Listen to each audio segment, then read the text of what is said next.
Adventures of Frank Race, starring Tom Collins.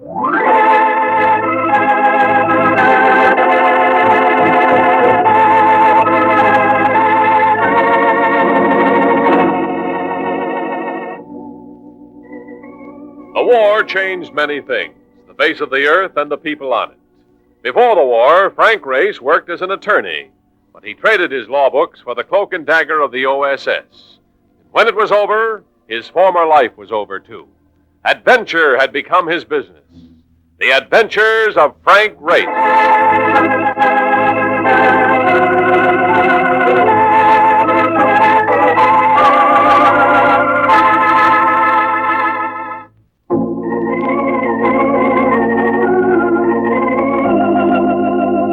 And now we join Frank Race for the Enoch Arden Adventure.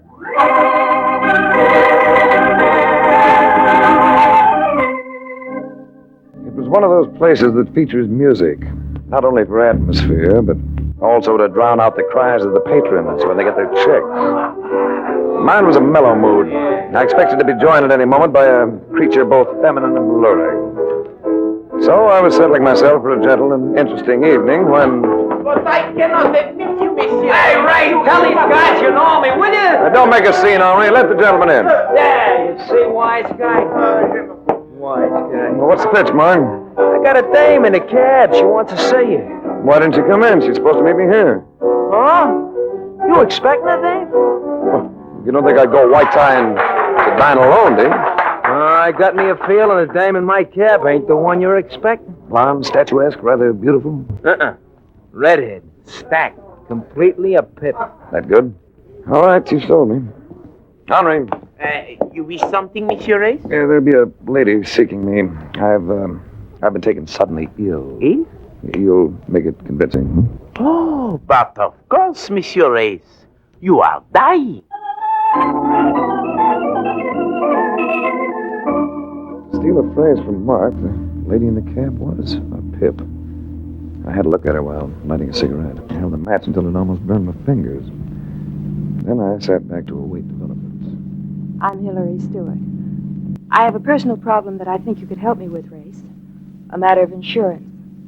The policy's for $500,000. Something tells me the insurance is on your husband's life. Yes. And at the moment he's alive? I don't know. You see, Race, I'm 26 years old. I was married 8 years ago. Almost 7 years ago, my husband disappeared. Disappeared?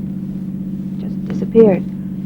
Police had the case. There was a lot of publicity and... Oh, yes, I remember.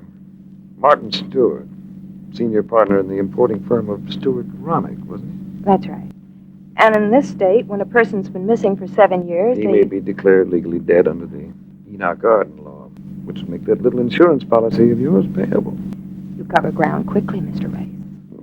$500,000, I'm afraid I can't see where you'd have any problems. Do you think the insurance company will be inclined to pay all that money without investigation? No. I think they'll investigate all over the place. But if everything's above board... Suppose they were to find that my husband had been murdered. Well, it'd be important only if you murdered him. Did you? That's what I mean. That's why I want you to look into the affair, for my protection. Will you take the case? Have dinner with me. Coax me a little. I'd like that, but I can't. Not tonight. Tomorrow, perhaps? Let's drop the perhaps. All right. And now if I could be transferred to another cab, I must go home. Well, we'll take you home. Where to? Sumter Terrace, 1450.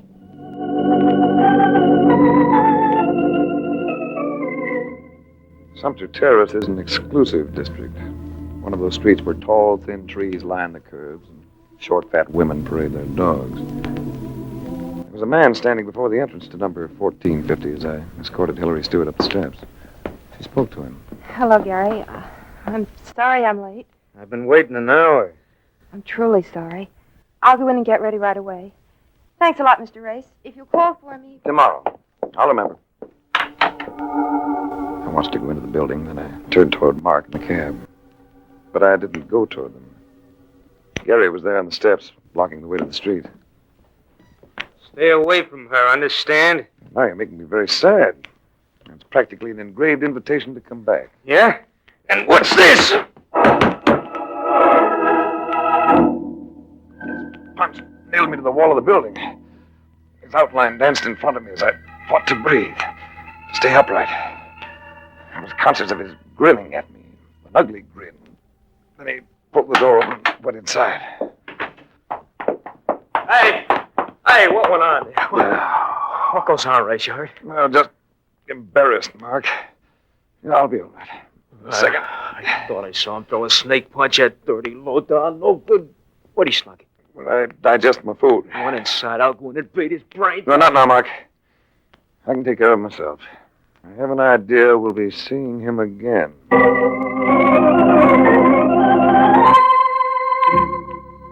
The enforced soup diet that Gary had thrust upon me was wearing on my nerves for the next evening. My appetite was back in working order, and my spirits were high, but the housekeeper who answered the door at the residence of Hillary Stewart sent them into a nosedive. I don't understand it, sir. She left no messages. You have no idea where she can be reached, huh? Well, she took a plane last night to Europe. Europe? Last night? Yes, sir. To Zurich, Switzerland. Perhaps you could write to her there at the Hotel Metropole. Sorry. I don't suppose you have any idea of why she went there. Well, Mr. Stewart, God rest him, used to have a branch of his company there. I think Mr. Roughneck, his partner, works from there now. I take it you've been with Mrs. Stewart for some time? Oh, yes, sir. I was Mr. Stewart's housekeeper for 10 years before he married her. I understand he disappeared not long after the wedding. Yes. Happened right here in this very room. It was a Sunday afternoon. I was listening to the radio. And then the news came over that Pearl Harbor had been bombed. Mr. Stewart, he didn't say a word. Got up and walked out of the house, and we never saw him or heard of him again. Well, thank you. Thank you very much.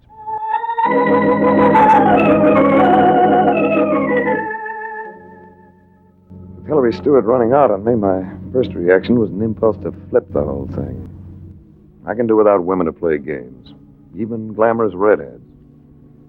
But I thought of her playmate Gary and that sneak punch.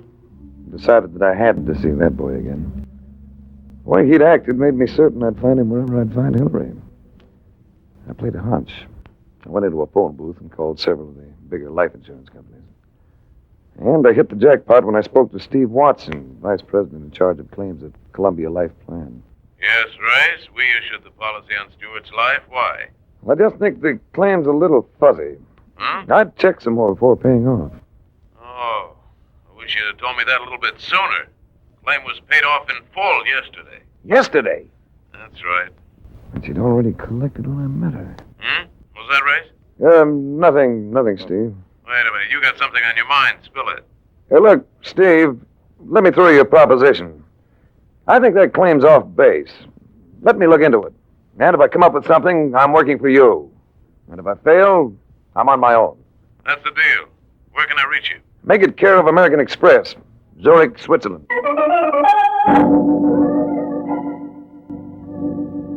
Switzerland, land of peace and comparative plenty, nestling in the heart of a war-torn and starving continent. Setting down on the runway of the Zurich airport was different from most European landings. There were no bomb-shattered buildings, no rubble-choked streets. Mark and I smudged the register of the Hotel Metropole. I found Hillary Stewart's name in the book, but she wasn't in, so I left Mark at the hotel and located the office of Stewart Roughneck.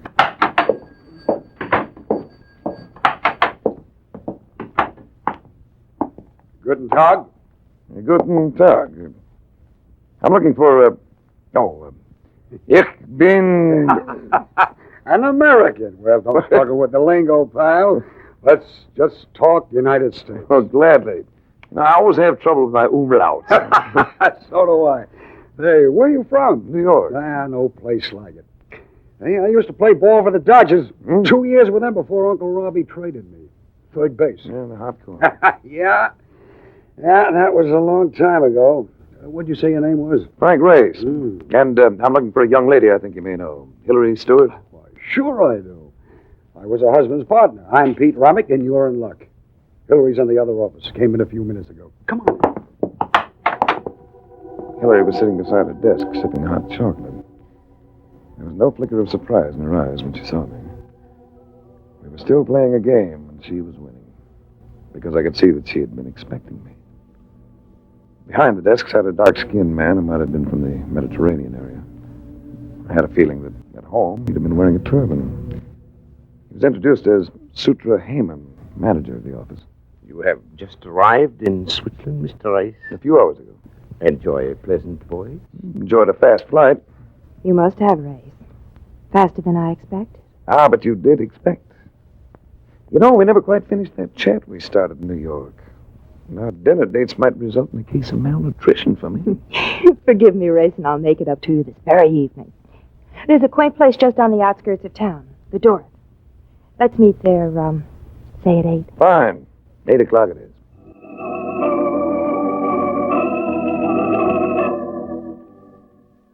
The Dorth is the kind of place you dream about.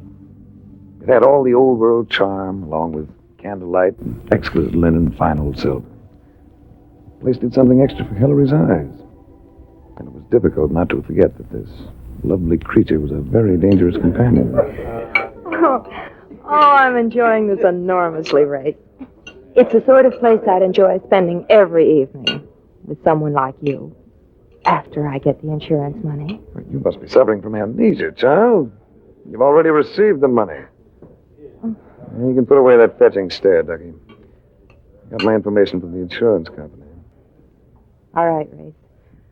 I guess I should have given you my confidence in the first place. I'm listening. I engaged you, Race, because I'm afraid. Of what? Being murdered? Who? Gary? Roughneck? Heyman? I don't know. Perhaps my husband. Perhaps he really isn't dead. Oh, Race, I'm a coward, and the money only gives me more to fear. You're not silly enough to be carting $500,000 around with you. No, I cashed the check, but I put the money in one of those rental lockers that look out of your field before I came over. Here's the key that opens that locker, Race. I want you to keep it for me. You want me to keep it? I don't know why, but I'm convinced that getting rid of this key is my only chance of staying alive. Oh, it's a very sweet thought. Now we can stop worrying about you, but what about me?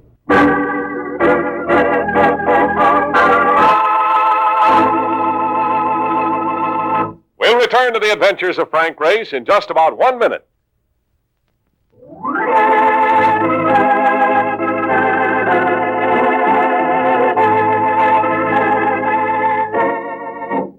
And now, back to the adventures of Frank Race.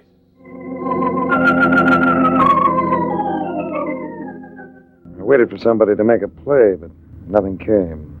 Until I got an invitation from Sutra Heyman to take part in some winter sports at a chalet he owned above Snowline. Inside the chalet, there was a roaring fire in every room. Roughneck was there, and so was Gary and a few other people I didn't know. But Heyman didn't bother with introductions. He showed me up to my room, and he came in, too. Closed the door. There is a small balcony outside the window, Mr. Rice. But do not become overly enthusiastic about the view. There is a sheer drop of almost 1,000 feet. You didn't come in to tell me that. Merely polite conversation. A prelude to more important things. What's on your mind? Hillary Stewart. In what way? I'm in love with her. I want you to leave her alone. So you invited us up here to spend the weekend together.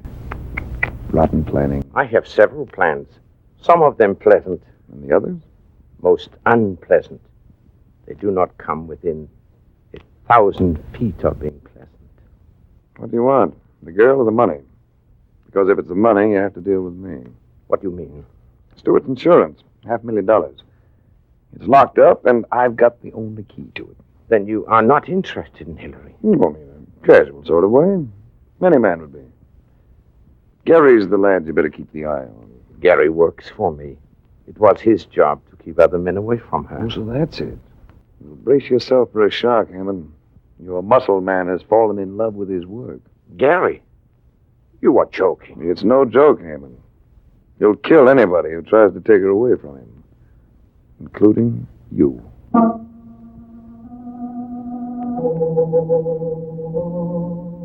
After planting the seed of doubt within Heyman, I went to bed. But I was restive. With that 1,000-foot drop outside the window, I felt like a flagpole sitter the day before he breaks the record. It was with sleepy delight that I found myself alive in the morning. But the sleepiness wore off with tobogganing and skiing and the inevitable snow fight. Ouch! Watch him, Race. He's putting chunks of rice on them. When I was a kid, we used to use coal. I'll even it up with you. With this one. Oh, nice work, Rummy. Why, come on, get on my right side, will you? You're blocking my swing. Oh, sorry. Forgot you were a southpaw. Oh, there's Hammond in the open. Let him have it. Yeah. Me too. I'm the only undamaged target left. Oh, just when I was getting the range. Oh, well. Look, there's a car coming up the road. Yes, I think it's a friend of mine. Oh. I'll go meet him. Oh. It was Mark, all right, in a battered cab that a New York hacky wouldn't have taken into the Catskills. I told the cab driver to wait, and I dragged the protesting Mark up to my room. What's the matter with you? What'd you tell him to wait for? Because he's going right back with him. How about the cables? Oh, yeah. Bad news. The insurance company got in touch with the police, like you said, and they opened that lock at LaGuardia, but the loot was gone. Gone? Are you sure, Mark? Empty as a horse player's pocket. Here, read it yourself. How about Rummy? 2 years with the Dodgers, all right. Third base, like he told you. Batted a lousy 212, but he was okay in the field. Still, a southpaw third baseman is a bit unusual. What are you talking about? Romick ain't no southpaw. Just says he was a right-hander. Good boy, Mark. That's what I wanted. Then I don't have to go back down with that nut? Oh, more than ever. You're going to Paris. Paris? Why don't you say so? I'll slide down a hill on my nose. There's a Columbia Life Plan office on the Rue de la Paix. Get to the man in charge and tell him I sent you. Check. Ruth de la Paix. Check. Tell him to contact every major insurance company on the continent and find out if any of them have ever paid a claim on the life of Pete or Peter Romick. He ain't dead. He may be. This Romick's an imposter. Yeah, and one more thing. Yeah? I think Hillary brought the money over here with her. $500,000 shouldn't be too hard to trace. Have all the foreign exchange branches of the banks check to see if any private individual has had large sums of American currency exchanged for francs or British pounds, any European currency. Consider that I have done it. And we'll be back with the info in a couple of days. I'll wait a couple of days. I'll be as cold as yon mountain peak. Heyman has a phone hidden in his den. I spotted the wires. Now, you stay at the Columbia Life Plan office when you get that information. All right. Make them keep the place open all night if you have to. And I'll slip down during the night and phone you from here.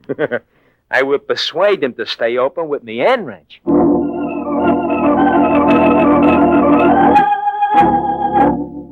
I had less time than I thought. It was in their eyes at lunch.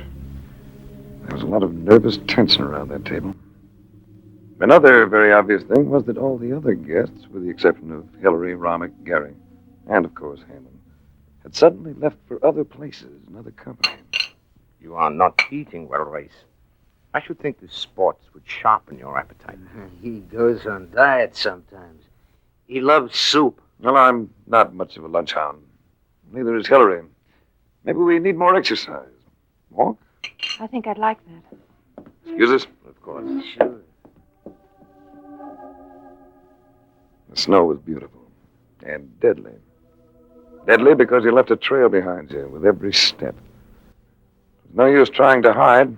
There was no place to hide. Hillary knew it, too, because... Race. Oh, Race. Hey, take it easy. Hold me, Race. I'm frightened. One of them's going to kill me. Why, you? I've got the key. There's no time to argue the point, because unless I'm mistaken, there's a man on that far slope. And he has a rifle with a telescopic sight. Ow! Get down. Where is he? Never mind, do as I tell you. Crawl this way, but keep low.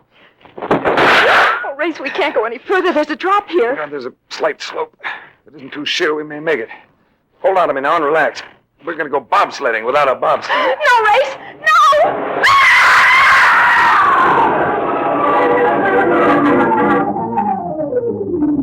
We hit the bottom. It was touch and go, but it was a little extra distance on our side. But we had to keep moving. At least we had darkness to cover us. Then we rested, but not for long. I was trying to figure out a way to work back to the house and keep my telephone rendezvous with Mark when... Race, look. Following the trail with torches. Tenacious, aren't they? Only 2 lights, though. Somebody isn't playing. Race! can hear me? Don't answer him. Well, thanks for the advice. Think I like to play clay pigeon? Answer me, Race, or I shall have your friend call you. You don't think I let him get back to Zurich, do you? He's got Mark. Your friend wants you to join us here. I will let him tell you. Don't be a sucker, Race. Keep going. I'm sorry, Hillary. All right, Hammond. Gary, you convinced me. Bargain with them, Race. They want the key. Very pertinent suggestion. Yeah, listen, Hammond. Before I make a target of myself, remember, I'm the only one who knows where that key is. I am aware of that, Race. Lead me to it. Then Gary will hold you and your friend for 48 hours, after which you will be released. Get lost, Race! Get lost! All right, Hammond, but make Gary lay off. You can stop him by walking toward our torches. Here we come.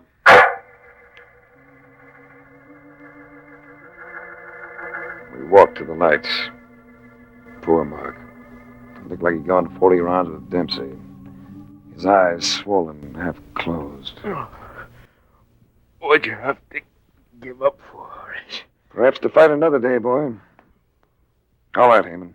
Shall we march? An excellent suggestion. The scout troop seems to be short a member of the Eager Beaver Patrol. Roughneck? No, the man who posed as Roughneck. Oh, you are very clever, Race. The real Roughneck is dead, of course, as you surmise. How about the fake Roughneck? He is dead too, Race. You see, he went up to search your room, and he found part of the cablegram you tried to burn. The information about the real Roughneck. He was very excited. He wanted to find you and confide in you, I think. But in his excitement, he fell from the balcony. Well, that's convenient. Only two of you to split the money now. How are you going to split Hillary? What do you mean, Race? Well, Heyman was in a tender and confiding mood yesterday. He loves the lady. That makes you rivals, doesn't it? Hammond? He's needling you, you fool. If you can convince him of that, Heyman, you're dumber than I thought. I'm smart enough to make sure. Drop your gun, Hammond, and walk with the rest. This is earlier than I had planned to scare you. But you had to be eliminated sooner or later. Oh, careful, Ray. Now, I knew you'd be a sucker, Gary. Leave go of me. Now, I'll take that. Don't shoot, Race. Please. Don't worry. I'll love to type. How do you feel, Mark? Oh, Rocky. That's too bad. I thought you might want to tie the score with Gary. Huh? Oh, I get it. For that, I'm in a pink. I got one good round in me, and that's just about all it's going to take. Now, listen. No, you listen. You're a very lucky guy that I ain't got my ambulance.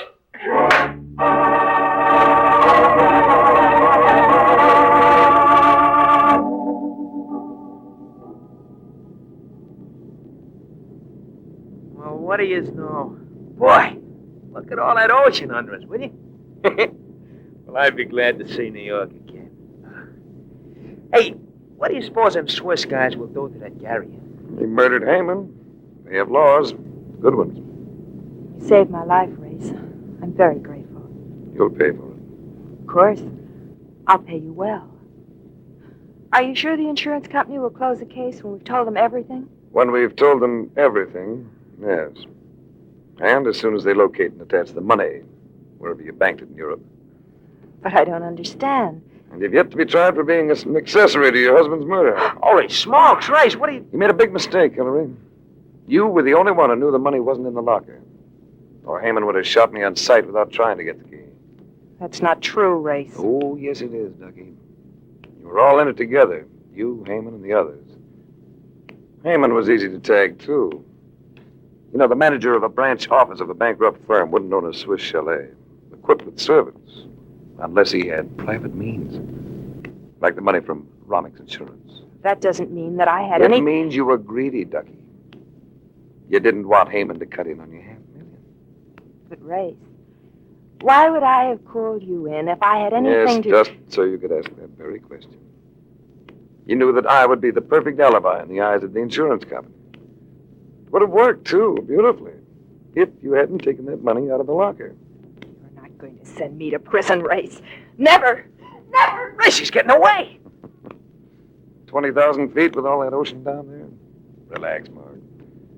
She isn't going far.